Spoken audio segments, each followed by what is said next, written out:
Camping always used to be by far my favourite thing to do, but after that day, I could never look at the wilderness the same way again. I had picked out a secluded spot deep in the woods, miles away from any sign of civilization. It was the perfect spot. There was a small stream nearby and plenty of trees to provide shade. I pitched my tent, started a fire, and I settled in for the night. But as the sun began to set, things started to get weird. I could hear these strange sounds, and then eventually, footsteps crunching on the ground. I looked outside my tent, and I didn't see anything, so I climbed back in, and I waited to see if there were any further sounds. Well, after about an hour of nothing, I eventually went to bed.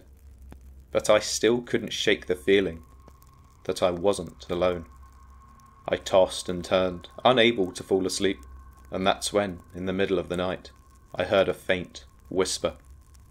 It was so soft that I couldn't make out what was being said, but it was definitely there. I sat up in my sleeping bag, straining my ears to listen. That's when I heard it again, but louder this time. It sounded like the voice was saying, "Get out of here." Again I peeked outside of the tent, and I looked around, but there was no one there. It appeared that I was all alone in the darkness, with nothing but my flashlight and my tent to protect me. And then suddenly, there was a loud bang on the side of the tent. I jumped, my heart racing, and I could feel the blood pounding in my ears as I listened for any more sounds. But there was nothing. No more whispers, no more banging on the tent. Just dead silence. I sat there, huddled in my sleeping bag, too scared to move. And then, slowly but surely, that same sound of crunching footsteps began to approach my tent. They were slow and deliberate, and I could hear each individual step. I knew I had to act fast. I grabbed my flashlight and unzipped my tent, shining the light into the darkness where the sound seemed to be coming from. But what I saw standing before me froze me in my tracks. There was a figure, tall and shadowy, with long arms and legs that seemed to stretch on forever. And worst of all, it had no face, just a blank, featureless void where its head should have been. I tried to scream, but nothing came out, and the figure just stood there, staring at me with its empty eyes. And then, in one swift movement, it darted away into the darkness, disappearing without a trace. I went and hid in my tent again, and I didn't get any sleep that night. But as soon as it became light again, I packed up my gear and got the hell out of there.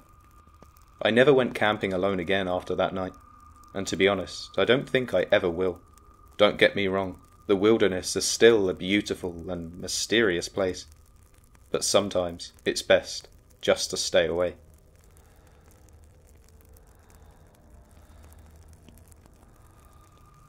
I had been looking forward to my cousin's 25th birthday party for weeks.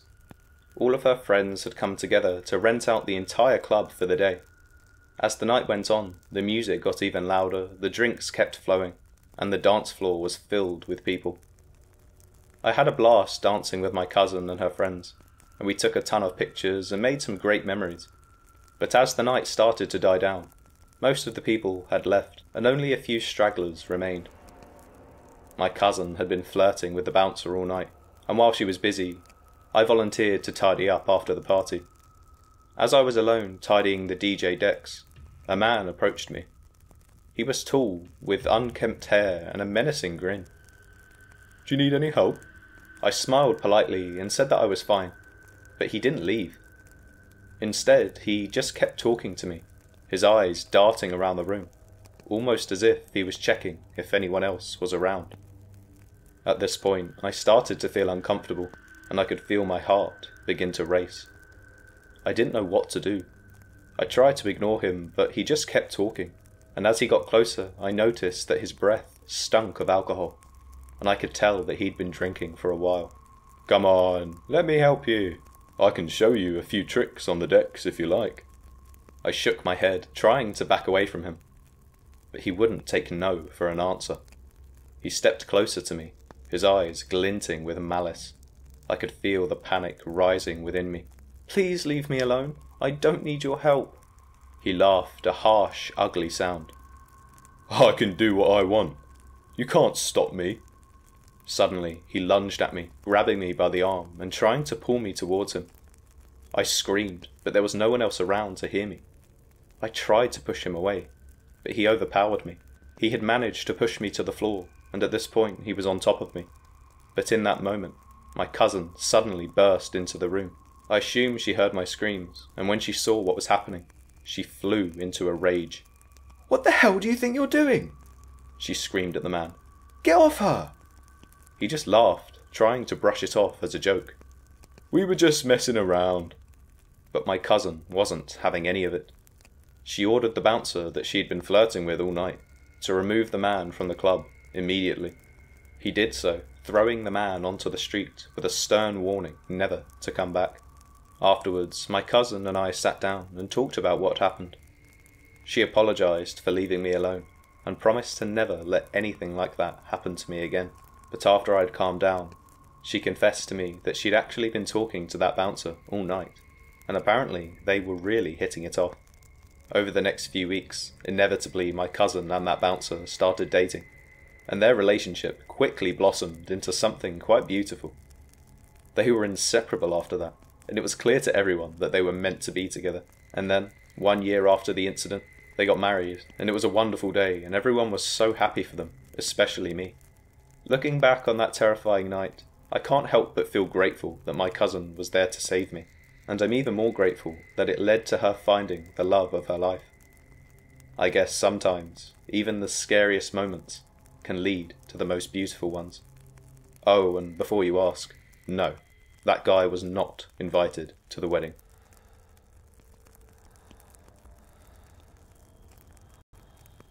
I was excited to be going camping with my friends for the very first time.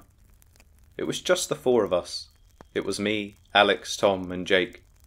We had all been planning this trip for weeks, and we couldn't wait to spend the night away from our parents. We hiked for what felt like hours, deep into the forest, until eventually we found the perfect spot to set up our tent. We pitched in a clearing, surrounded by trees that towered over us. It was getting late, but we were too excited to sleep. We started a small campfire and started roasting marshmallows and telling each other ghost stories, trying to see who could scare each other the most. But then, we began to hear whispers in the woods. We tried to ignore it at first, thinking it was just our imaginations. But it didn't seem to go away. The whispers only grew louder and more insistent, until we could no longer ignore them. At first I thought it was one of my friends playing a trick, but then we all looked at each other and could still hear the whispers, which is when we realised that this was real. We decided to investigate, and we slowly made our way through the dark woods, shining our flashlights around us. I guess we wanted to confirm that it was probably just an animal or something that we could explain. But that's when we saw it. A small, run-down cabin in the middle of the woods. It looked like it had been abandoned for years, but we could see a flicker of light coming from inside. Being young and curious, not to mention stupid, we decided to investigate the cabin. Don't get me wrong, I was scared, but it didn't seem like any of my friends were, and the last thing I was going to do was stay behind on my own. As we approached the cabin, we heard a strange humming noise coming from inside. It was low and almost musical, but there was something eerie about it.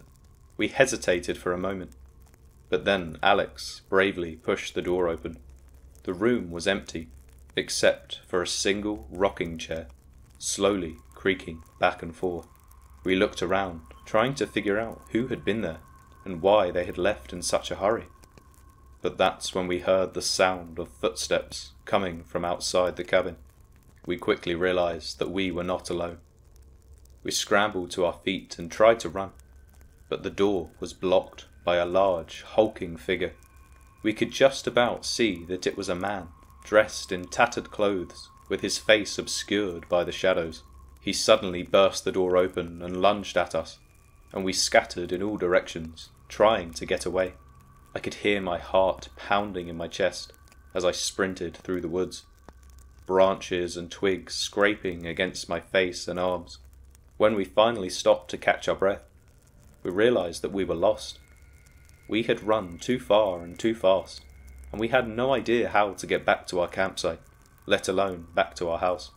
We huddled together, shivering with fear and cold, as the night grew darker around us.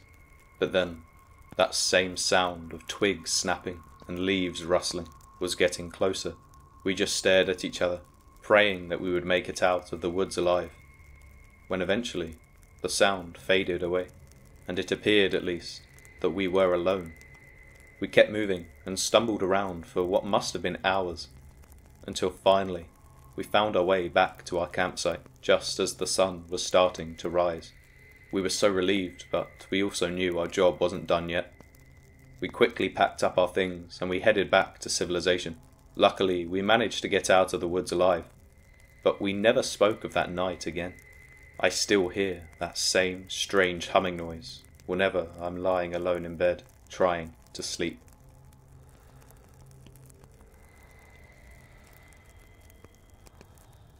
As a recently divorced mother, I found myself longing for companionship and love once again. However, with a young son to raise, I knew that I needed to be extra cautious about who I allowed into our lives. And so, I turned to online dating. After scrolling through countless profiles, I found a man named Jack. He wasn't particularly handsome or charming, but he seemed like a decent, kind-hearted guy who could be a safe pair of hands for my son and I. We started chatting, and before long, we were talking on the phone almost every day. Jack was a good listener, and he always had something kind and thoughtful to say. We talked about everything from our jobs to our favourite movies, and I soon found myself opening up to him in a way that I hadn't with anyone else in a really long time.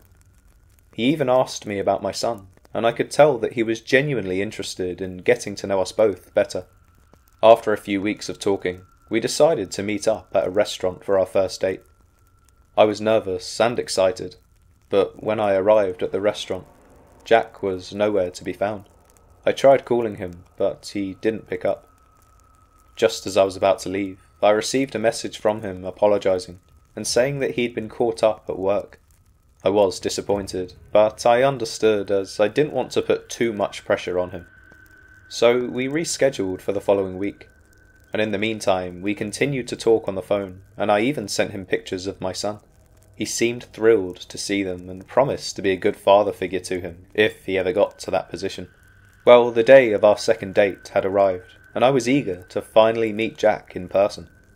I arrived at the restaurant, and the host directed me to a dimly lit table at the back. As I approached the table, I saw a figure sitting there. At first I thought it was Jack, but as I got closer, I realised that it was an overweight woman in her 60s.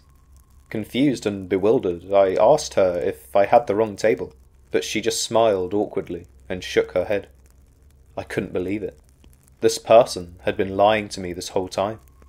I felt cheated and hurt, and I couldn't understand why someone would do something so cruel.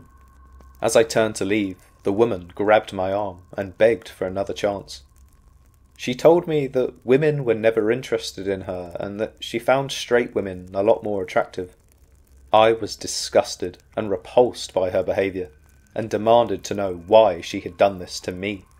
But as she started to speak, I noticed something strange happening to her face. Her eyes had turned pitch black, and her skin was suddenly pale white.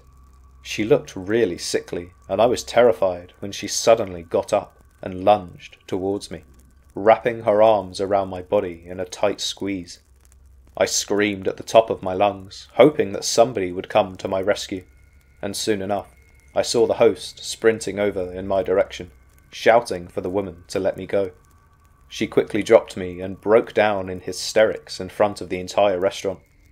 Her crying was so loud that she had to be escorted out of the restaurant, which is when I explained to another member of staff what had just happened to me. I was consoled for a few minutes before they kindly offered to call a cab to take me home. I was still incredibly shaken up by the whole experience, but in that moment, I just wanted to be with my son. I didn't tell him about the date at first, but after he had gotten a little older and started dating himself, I finally confessed what had really happened that night. Well, safe to say, he was just as mortified as I was. But eventually, I did manage to find a new man who takes great care of me and my son. So this story does have a happy ending, although I can't help but feel sorry for the next victim that will inevitably cross paths with that horrifying catfish.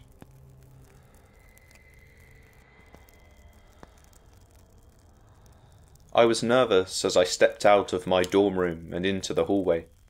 My new flatmates had invited me out clubbing with them, and as someone who had never really gone out much before, I was scared, but also excited. It was my first night out at uni, so it was an experience that I'd looked forward to for quite a long time.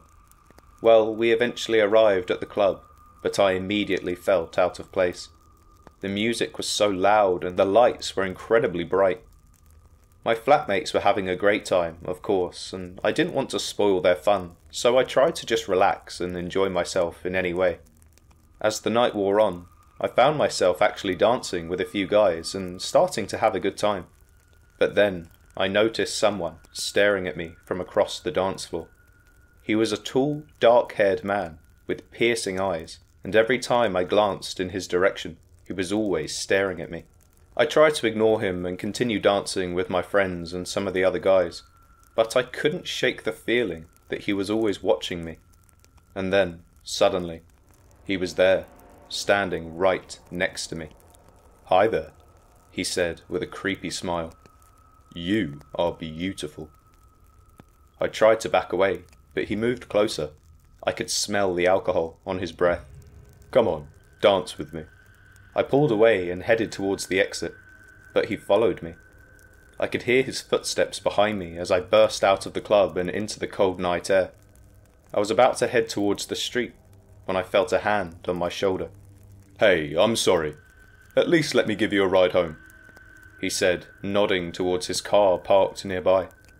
I ignored him and I tried to push past him, but he was strong. I started to panic when his arms were suddenly wrapped around me. But then a bouncer appeared out of nowhere, and he pulled the man off of me. "Are you okay?" the bouncer asked me. I nodded, still shaking with fear. The bouncer led me back inside the club and he called the police. It turned out that the man was actually a cab driver who had been preying on young women leaving the club alone. He was arrested that night and charged with attempted kidnapping, and it was all over the newspapers. After that night, I never went clubbing again. The experience had been too terrifying, but I was so grateful to that bouncer who saved me from such a terrible fate.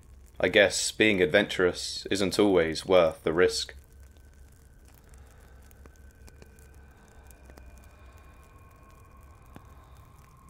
Now, I've always loved camping, but the last trip I took was certainly one I'll never forget. It was just me and a couple of buddies, roughing it out in the backcountry. I remember we had hiked for hours before we finally set up camp. The sun was setting at the time, and we were settling in for the night. I started a fire, and we sat around drinking beer and telling stories. It was a perfect night. The air was crisp and cool, and the stars shone bright above us. But that's when we heard it. A faint rustling sound in the bushes. We all froze, listening intently, but the rustling only grew louder, and we could hear twigs snapping under feet. Suddenly, a figure emerged from the trees. It was a man, but he was unlike anyone I'd ever seen before. He wore ragged clothes, and his eyes were wild, darting around the campsite. "Who are you?" I asked, trying to keep my voice steady, not to show too much fear, but he didn't answer, and instead started walking towards us. We all stood up, unsure of what to do, but as he got closer, we could see that he was holding something in his hand, a large, rusty knife. We were terrified, frozen in place. He came right up to us and held the knife out in front of him, pointing it at each of us in turn. I could actually feel the cold metal against my skin at one point. "You shouldn't be here," he said, his voice low and menacing. "This is mine. You need to leave now." Well, we didn't argue with him. We quickly packed up our gear and left as fast as we could. We hiked all throughout the night, never looking back. But as we walked, every snap of a twig and every rustle of a leaf would make us jump. Eventually we did make it back to civilization, but the fear had stayed with us. We still couldn't shake the feeling that that man was still somehow watching our every move. Days soon turned into weeks, and I started to think that maybe it was all in my head. Maybe it really was as simple as we had just stumbled upon a crazy old man who wanted us off his land. Which I guess in a weird way, I kind of understood. But then, things started to happen. It was just small things at first, like a twig snapping outside my window, or a rustling in the bushes as I walked to work. I tried to convince myself that it was just my imagination. But deep down, I knew something was wrong. As one night, as I was lying in bed, I heard another noise outside my window. This time, it was a soft scratching sound, like someone was trying to claw their way inside my room. I got up and walked to my window, my heart pounding in my chest. I looked outside, but there was nothing there, just the darkness and the sound of the wind. But then I saw him. It was the very same man from the campsite. He was standing in the shadows, just out of sight, but I could see a glint of his knife in the moonlight. I quickly shut the window and locked it, but I could still hear him outside, telling me to leave and get off his land. I didn't understand. I wasn't even on his land anymore. I tried to convince myself it was just a dream, but at the same time, I couldn't quite bring myself to check the window again. I didn't sleep that night, and I didn't tell anyone what happened either. But the fear stayed with me, gnawing at my insides. I really did try to convince myself that that night was just a dream, and I was just being paranoid. But the phone call started. It was heavy breathing on the other end of the line, and a voice whispering my name. And then, suddenly, I heard a twig snap behind me. I spun around, my heart racing, as I tried to spot the source of the noise. I could still hear the heavy breathing, but I couldn't see anything in the darkness. I called out, asking who was there, with my voice shaking in fear. But there was no response. I could feel my palms getting clammy, and I turned to run. But before I could take a step, I was tackled from behind. I hit the ground hard, my head slamming into the wall, and everything went black. When I eventually came to, I was lying on my back in a small clearing. My head was throbbing, and I could feel blood trickling down my neck. I sat up slowly, wincing at the pain in my head, but as my eyes adjusted to the darkness, I realized that I wasn't alone. There were 3 figures standing around me, their faces obscured by shadows. Who are you? I demanded, but the figures didn't respond. They just stood there, staring down at me. I could feel the fear rising inside me, almost threatening to consume me. And then one of the figures suddenly stepped forward. As it came into the light, I could see that it was a man, but his face was twisted in a grotesque grin. "Welcome to our little game," he said, his voice dripping with malice. "We're gonna have some fun with you." My heart sank as I realized that I was trapped with these strangers, and I had no idea what they had in store for me. I tried to stand up, but one of the other men pushed me back down. I was helpless, at their mercy, and from the glint in their eyes, I could tell that mercy wasn't something that they were interested in. I knew I had to act fast if I wanted to survive. I scanned the clearing, looking for anything I could use as a weapon. I saw a branch lying a few feet away, so I quickly crawled towards it, trying to keep my movements subtle so as to not alert the figures. As I reached for the branch, I heard one of them laugh. "Trying to escape, are we?" he taunted, but I didn't listen. With my branch in my hand, I stood up and I swung at the nearest figure. It connected with a sickening thud, and the figure crumpled to the ground. The other 2 hesitated for a moment, stunned by my sudden attack. I took advantage of their confusion, and I ran towards the trees. I could hear them chasing me, their footsteps pounding on the forest floor. I didn't know where I was going. All I knew was that I had to keep moving. After what felt like hours of running, I finally stumbled upon a road. I could see headlights in the distance, and I had to flag down the car before the figures had caught up to me. I stumbled onto the road, waving my arms frantically, and the car slowed down. The driver leaned out the window, and I shouted for him to help me, telling him how there were people after me. And luckily, the driver didn't hesitate to unlock the doors, and he motioned for me to get in. I jumped into the back seat and slammed the door shut. I yelled for him to step on it as I looked out the back window. In the distance, I could see 3 men emerging from the trees, but the car was already too far away, and I breathed a sigh of relief. I was safe, but the memory of that night would stay with me forever. I still can't help but wonder who those men were, and what would have happened if I hadn't have managed to escape.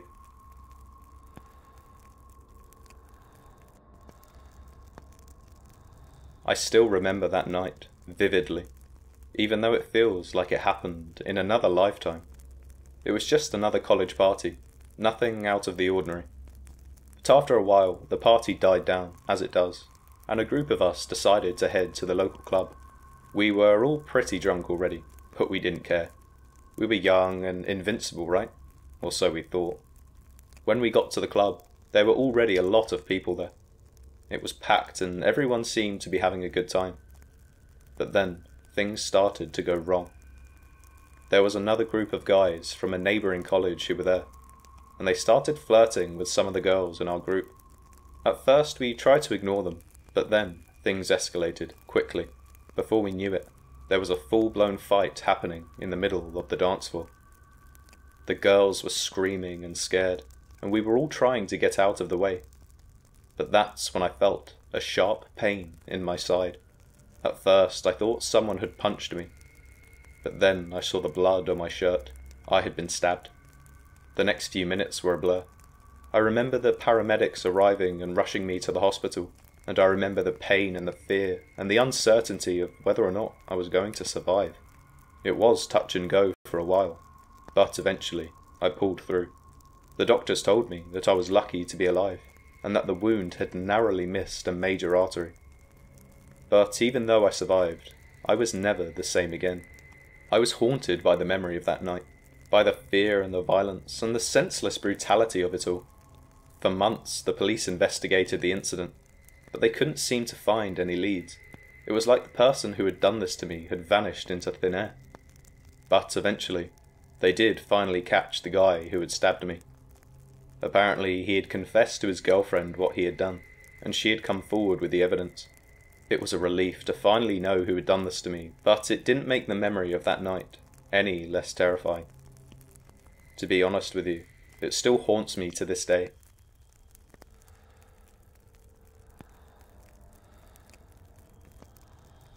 There's just something about being out on the open water, alone with my thoughts and waiting for the fish to bite, that's so peaceful.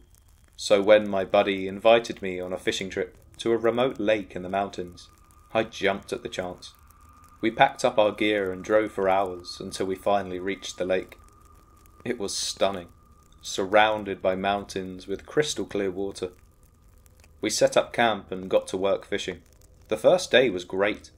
We caught a bunch of fish and cooked them over the fire for dinner. But that's when things started to get weird. As we were settling down for the night, I started to hear strange noises coming from the woods surrounding us. It sounded like something was moving through the trees, but it was too quiet to be a bear or any other kind of animal. My buddy didn't seem to hear it, so I tried to just brush it off as my imagination. I didn't want to say anything in case he thought I was crazy or, even worse, scared. But the noises eventually stopped and I was able to get to sleep. The next day we fished all morning and were having a great time, but I think it was as we were heading back to camp, I noticed something in the water. The lake was completely still, not even a single ripple. It was like the lake had frozen over, but it was a warm, sunny day. I pointed this out to my buddy and we looked at each other in astonishment, but eventually we just shrugged it off as a weird natural phenomenon. The rest of the day was normal. But it wasn't until that night that the noises in the woods started again, but this time they were louder and more persistent. Again, I just tried to ignore them and go to sleep, but I couldn't shake the feeling that there was something more sinister at play. I whispered to my buddy to see if he was awake, but he was fast asleep. I sat there in fear for a while, but just like the night before, the sounds eventually stopped. Well, I didn't get a lot of sleep that night, and the next day I was extremely tired. The next morning we headed out to a fishing spot near the shore, but as we sat there, we suddenly heard a loud splash. We turned around and saw that something had jumped into the water. It was way too big to be a fish, and too small to be a person. It was way too big to be a fish, so we both freaked out and decided to head back to camp early. But as we were packing up our gear, I noticed something else in the woods. This time it wasn't a sound, but a figure, just standing there, staring at us. I couldn't quite make out any details. It was just a dark shape in the trees.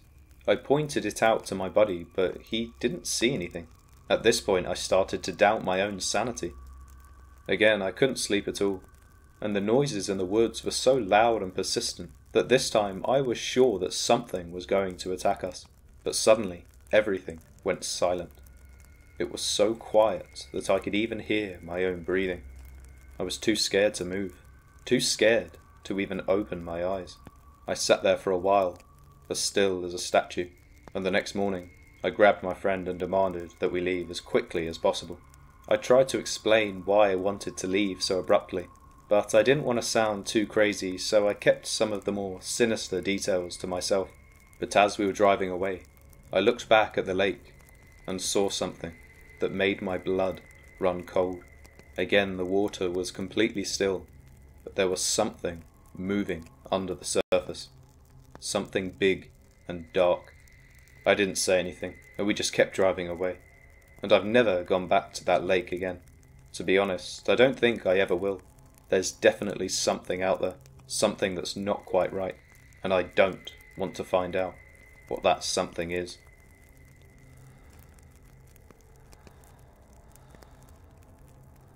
I was so happy when I matched with this girl named Emma on Bumble. We hit it off immediately, chatting for hours on end about our shared interests and experiences, and Emma was just the perfect woman. Funny, smart, and drop-dead gorgeous. I couldn't believe my luck. But as our conversations continued over the weeks, I started to feel like there was something slightly odd about Emma. I mean, sometimes she would take hours to respond to my messages, and her stories about her life seemed a little too perfect. But I ignored those nagging thoughts and kept chatting with her, thinking that maybe I was just overthinking things. One day, Emma suggested that we exchange phone numbers so we could text each other directly. I eagerly agreed, thinking that our relationship was finally progressing. But when I texted her, I got a response from someone I didn't know. The person claimed to be Emma's friend, saying that she had died in an accident a week ago. I was devastated. I couldn't believe that the woman I had grown so close to had suddenly been taken from me. But as I mourned, I couldn't shake the feeling that something was off. I did some digging online and found out that Emma's pictures had actually been stolen from a model's Instagram account. It had become apparent that someone had been pretending to be her all along.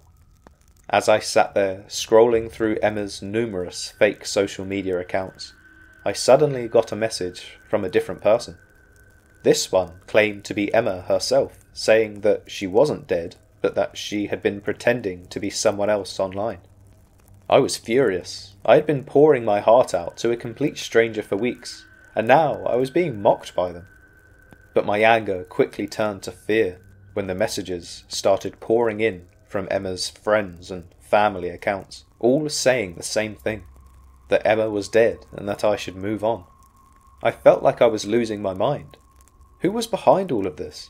Was it just one person, or a group of people working together? I was too scared to even think about the possibility that this could be something more sinister than a simple catfishing scam. And then, one night, as I was lying in bed, trying to forget about the whole situation and just move on with my life, I heard a strange noise just outside my window. I tried to ignore it, thinking it was just my imagination, but the noise continued. I was struggling to fall asleep anyway because I had a lot on my mind, but this was the last straw, and I finally got up to investigate. As I approached the window, a figure jumped out from the bushes and started running in the opposite direction. I was terrified. Who was that? Could it have been Emma, or possibly one of her friends or family? I called the police, but they found nothing, just some muddy footprints leading away from my window.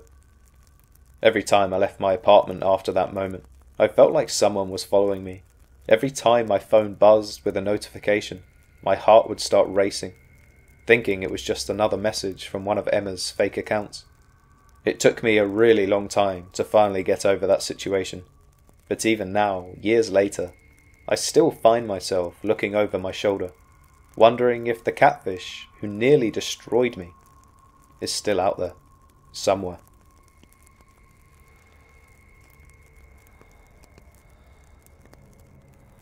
I had to get out of there. I couldn't take it anymore. The fights, the screaming, the endless pressure to be perfect. So I packed up a few things and left home, not looking back. I didn't have anywhere specific to go, but I knew I needed to get as far away from my parents as possible. I decided to head into the woods, figuring I could camp out for a few days until I figured something out. The first night in the woods wasn't too bad. I found a spot to set up my tent and built a small fire to cook some food. The silence of the forest was a welcome change from the constant noise of my old life. I eventually fell asleep, and I've got to tell you, it was probably the best night's sleep I'd had in a very long time. The next day, I decided to explore a bit. I walked deeper into the woods, taking in the scenery and trying to forget about my old life problems. As the sun started to set, I realized I had gone farther than I intended, and didn't recognize any of my surroundings. I turned around to head back to what I thought was my campsite, but soon I realized I was lost. Panic quickly set in as I wandered aimlessly through the forest. As it got darker, I realized that I needed to find shelter for the night. I stumbled upon an old cabin and decided to take refuge there. The door was unlocked and I cautiously stepped inside, but luckily it was empty, save for a few pieces of furniture covered in dust. I felt so lucky, and a wave of relief went through my entire body. I had my sleeping bag on me, so I set it up on the floor and tried to go to sleep, but it didn't come too easy that night. Every little noise had me on edge. The creaking of the cabin, the rustling of the leaves outside, and the sound of my own breathing, all seemed amplified in the eerie silence of the woods. I couldn't stop thinking about how I was completely alone, with no one to turn to if anything went wrong. Well, as I laid there, I suddenly heard something scratching at the door. It continued, slow and deliberate, and I held my breath, listening as it grew louder. It suddenly stopped, and I waited, afraid to move, and then, in the silence, I could hear somebody breathing heavily outside the door, and then it slowly started to creak open, and a black figure stepped inside. It was a tall, gaunt man with sunken eyes and long, matted hair. He stared at me with a chilling intensity, and I knew I was in trouble. Without saying a word, the man lunged at me, his hands outstretched. I grabbed the closest thing to me and swung a stick in his face. He stumbled back and I bolted out of the cabin, running blindly through the woods. I could hear him chasing me, but I did all I could and I ran even faster. Eventually, I must have lost him, and I collapsed on the ground, gasping for air. My adrenaline had run out. I stayed there for what felt like hours, too afraid to move. It was as if I'd used all of my energy reserves, and I had nothing left. But after enough time, I finally mustered the courage to stand up and keep walking. I mean, what else was I going to do? I was so tired, but I just kept going, and I eventually stumbled upon what seemed to be a ranger station. I knocked on the door, and to my luck, a man answered it. They listened to my story, although they did look like maybe I wasn't telling the whole truth. But nevertheless, they helped me find my way back home. I didn't care whether or not they believed me. All I cared about was being safe. You know, I never did find out who that man was or what he wanted from me. But one thing is for sure. I will never run away from home again. Thank you for watching, and if you prefer the longer format videos, please let me know in the comments down below, and make sure to subscribe for more scary stories.